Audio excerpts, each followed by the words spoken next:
Good evening বন্ধুরা, আশা করি সবাই খুব ভালো আছো, সুস্থ আছো। আমিও খুব ভালো আছি। নতুন একটা ভিডিওতে তোমাদের সকলকে জানাই অনেক স্বাগত। সন্ধেবেলা বেরোচ্ছি, একটু যাবো আজকে মেলায়। বড় জাগলিতে মেলা হচ্ছে। তোমরা যারা হরিণঘাটা বা কল্যাণী এমসের আশেপাশে থাকো তারা নিশ্চয়ই জায়গাটাকে চেনো বা জানো। বাড়ির থেকে একটা টোটো ধরে চলে এলাম জাগুলে। দুই ছেলেকে নিয়ে আমি বেরিয়ে পড়লাম একটু মেলাটা ঘুরে আসি। যেহেতু আজকে ঋতু রায়নের পড়া নেই, তাই ভাবলাম একটু মেলায় যাই। মেলার মধ্যে ঢুকছি, কিন্তু তখনও পর্যন্ত বুঝতে পারিনি যে শেষ পর্যন্ত আজকে এটা ঘটে যাবে। এখন বাজে প্রায় 6:45 মতো, কি 7টাও বেজে গেছে হয়তো। ঢুকে পড়লাম মেলার মধ্যে। সব কিছু ঠিকঠাকই চলছিল। অনেক বড় জায়গা নিয়েই তো মেলা, তাই ভাবলাম আগে মেলাটা একটু ঘুরে নিই। আর অনেক বড় বড় ব্যান্ডও আসছে, কিন্তু সেটা আজকে নয়, পরশু থেকেই শুরু হবে। তখন হয়তো অনেকটা ভিড় হবে, তাই ভাবলাম একটু ফাঁকায় ফাঁকায় গিয়ে মেলাটাকে ঘুরে আসি। সবার প্রথমে তো দেখো চারিদিকে কত রঙ বেরঙের জিনিসপত্র, বাচ্চাদের খেলনা থেকে শুরু করে সংসারের জিনিস, তার সঙ্গে মেয়েদের সাজগোজের জিনিস। মেলা মানেই তো এইসব। আর কোনটা ছেড়ে কোনটা দেখি, কোনটা কিনি, এটাই হতে থাকে। আমিও তাই আগে ভাবলাম যে একটু ঘুরে দেখে নিই, তারপরে কিনে নিয়ে বাড়ি যাব। টুকটাক জিনিসপত্র হাতে করে দেখছিলাম, পছন্দ অপছন্দেরও ব্যাপার আছে। কী নিলাম সেগুলো তো তোমাদেরকে দেখাবো। এবার রায়ান তো ভীষণ ব্যস্ত করছে, আগে ওকে কিছু খাওয়াতে হবে। তাই চলে গেলাম খাবারের স্টলে, দেখি কী খাওয়ানো যায়। অনেক কিছুই আছে, কিন্তু রায়ান কোনো কিছুই চড়বে না, মানে নাগরদোলা বলো, ওই যে বাচ্চাদের যে রাইডসগুলো আছে, কোনো কিছুতেই উঠবে না। চারিদিকে দোকানগুলো এত সুন্দর করে সেজে উঠেছে। আমি কিন্তু গত বছরে একটা মেলাতেও যাইনি, এবছরে প্রথম মেলা। আর এইরকম মেলা আমার বাপের বাড়ির একদম রাস্তার ধারেই হতো, মানে বাড়ির সামনের রাস্তাতে। খুব মজা করতাম, সবাই একসঙ্গে, বোনেরা, পিসিরা, মানে পাড়ার যত মেয়েরা বউরা সবাই একসঙ্গে আসতো, দেখা হতো। সেই দিনটাকে খুব মিস করি। সেটা ছিল 9ই বৈশাখ, মানে ওই 23শে এপ্রিল এরকমই হবে। খুব ভালো লাগতো।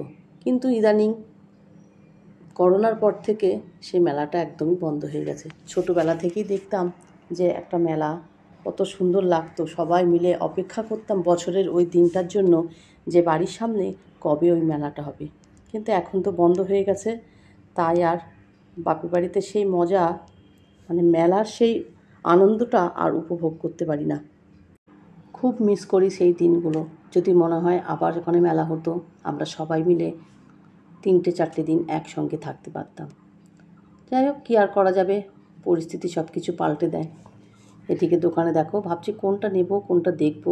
অনেক কিছুই দেখলাম, সব তো আর নেওয়া সম্ভব নয়।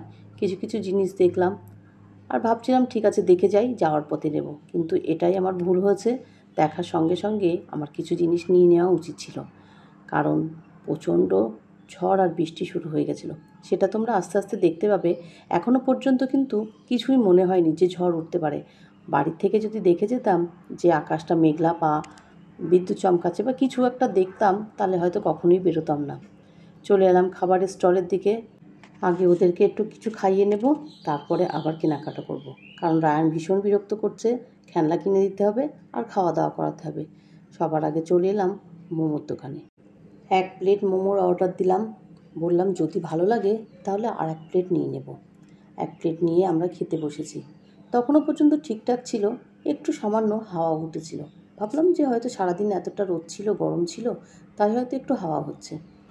ওরা তো আর মোমো খেতে চাইলো না, এবার খাবে অন্য কিছু। তাই ভাবলাম চল তাহলে, আর নেওয়ার দরকার নেই, কারণ এখন মোমো নিতে গেলে আরও কিছুক্ষণ বসতে হবে আর 1 প্লেট অর্ডার করার জন্য। তাই ভাবলাম থাক, আর মোমো নিয়ে কাজ নেই, অন্য কিছু খাওয়া দাওয়া করা যাক। তাই মোমোটা খাওয়ার পরে ওখান থেকে একদম উঠে পড়লাম। আর আস্তে আস্তে চারিদিকটা কেমন যেন একটা নিস্তব্ধ হয়ে যাচ্ছে, সবাই যে যার মতন বাড়ি চলে যাচ্ছে। কিন্তু সেভাবে যে ঝড় উঠেছে তখনও কিন্তু নয়। এদিকে দেখো বাচ্চাগুলো কত সুন্দর খেলা করছে, ওরা খুবই মজা পাচ্ছে। রায়ানকে বললাম, কিন্তু রায়ান ওখানে যাবে না, এসব উঠতেও ভয়ই পায়। আর এইদিকে দেখো, তোমরা কিছু কি লক্ষ্য করলে? পরে বলছি। কি দেখাচ্ছি তোমাদেরকে। চলো এবার বাড়ির রাস্তা ধরা যাক। এবার দেখে বুঝতেই পারছো চারিদিকটা কেমন হাওয়া উঠেছে। ভাবলাম যে না, আর এখানে থাকা যাবে না।